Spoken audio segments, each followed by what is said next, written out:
আমাদের বর্ডার বাজার বৃষ্টি আসলেই পানির তলায় যা।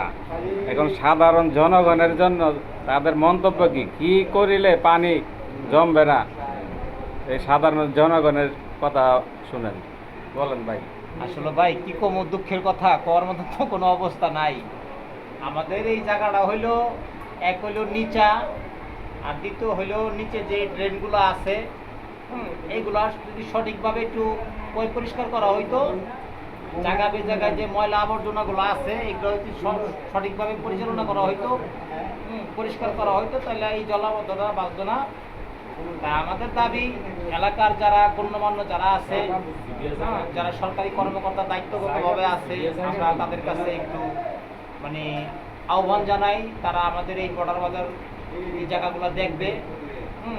আমরা এখান থেকে কিভাবে এই জলাবদ্ধতা থেকে মুক্তি পাবো, তারা যদি একটু ওইভাবে ব্যবস্থা নেয়, তাহলে হয়তো আমরা এই পানির থেকে বাঁচতে পারবো। এটাই আমাদের চাওয়া পাওয়া। আচ্ছা ভাই বলেন, এই বিষয়ে বলেন। কি বলবো ভাই, দুঃখের কথা। আমরা রাত দিন থেকে আমরা ঘুম নাই, খাওয়া নাই, বাড়িতে পাক শাক নাই, আমরা খুব দুর্ভোগে আছি।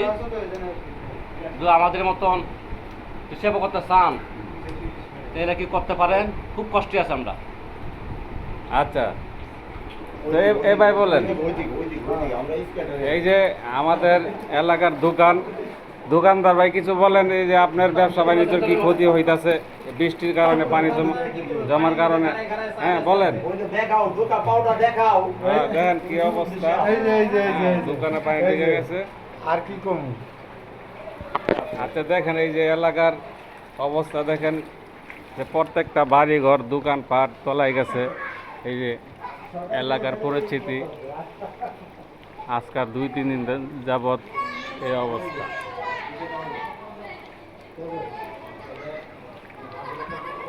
প্রত্যেকটা বাড়ি ঘর দোকানপাট তলায় গেছে।